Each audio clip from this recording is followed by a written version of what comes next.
क्या आप भी इस तरह के कलर यूज करते हैं? अगर करते हैं तो मत कीजिएगा, क्योंकि इस तरह के कलर भाई ने भी यूज किए थे। इनके बाल जो है ना काफी व्हाइट थे, तो इन्होंने ये कलर यूज किया है, तो इनके जो देखे ना पूरे बाल जो है ना व्हाइट हो गए। तो अभी इनकी इतनी एज भी नहीं है। तो अगर आप भी इस तरह के कलर यूज करते हैं तो मैं आपको कहूंगा कि इस तरह के कलर आपने यूज नहीं करने, क्योंकि इसमें जो है ना अमोनिया होता है। तो आपने ये वाला कलर नहीं यूज करने। कौन सा वाला करना है मैं आपको बताता हूँ। ये है जी जेल कलर। जेल कलर बहुत ही अच्छा है। ये इसमें अमोनिया बिल्कुल भी नहीं है, आपके बालों को मजीद व्हाइट नहीं करेगा। और इसका तरीकेकार बिल्कुल सिंपल है। इसका मैं डेमो करके दिखाता हूं, आप डेमो देखिएगा। और दूसरी बात यह है कि स्किन के ऊपर बिल्कुल भी नहीं आएगा। चलिए मैं डेमो करके दिखाता हूं। इसको मिक्स करना और बनाना भी बहुत ज्यादा आसान है। कि आपने क्या करना है, एक चम्मच आपने इसमें से लेना है और दूसरा चम्मच आपने इसमें से लेना है। ये जेल कलर है, बहुत ही अच्छा कलर है। और मैं कहता हूं कि जो भी इसको यूज करे ना, इसी के दीवाना होकर रह जाएगा। ये आप देख सकते हैं, थोड़ा सा आपने ये वाला कलर लेना है और इतनी मकदार आपने दूसरे की लेनी है। तो देखिएगा इंशाल्लाह बड़ा अच्छा रिजल्ट मिलेगा।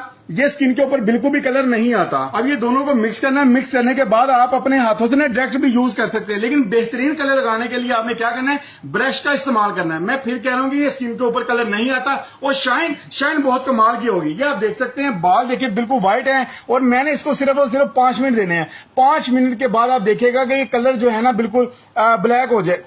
अच्छा ये देख सकते हैं, मैं इधर अप्लाई कर रहा हूं। जब ये कलर हो जाएगा 5 मिनट के अंदर, तो मैं आपको दिखाऊंगा वाजिया फर्क। और शाइन बहुत कमाल की आएगी। एक कलर लग चुका है। अब इसको जो है ना वॉश करके तो आपको दिखाता हूं कि इसका रिजल्ट कैसा है। तो इंशाल्लाह वॉश के बाद मिलता है। देखिए जी, ये कलर वॉश कर दिया, तो आप देख सकते हैं कितना प्यारा कलर है और कितनी ज्यादा शाइन आ रही है। और ये स्किन के ऊपर बिल्कुल भी नहीं आया, यानी कि बहुत अच्छा कलर है। कोई भी इसको यूज कर सकता है। आप डायरेक्ट भी अपने हाथों से लगा के जो है ना आप लगा सकते हैं। ये स्किन के ऊपर बिल्कुल भी नहीं आता और दूसरे नंबर पर ये एलर्जी वगैरह नहीं करता। तो ये जेल कलर काफी अच्छा है। आज से आपने ये वाले कलर बिल्कुल भी यूज नहीं करते, क्योंकि इसमें अमोनिया होता है और ये अमोनिया फ्री है। इसको आप बेफिक्र होकर यूज करें। उसकी काफी कम प्राइस है। जो मुझसे मंगवाना चाहता है, मंगवाने के लिए आपने क्या करना है, मेरा बायो से नंबर लेके मुझसे राब्ता करना है। वीडियो को लाइक और शेयर लाजमी कर दीजिएगा। मिलूंगा नेक्स्ट वीडियो में। ओके जी, अल्लाह हाफिज।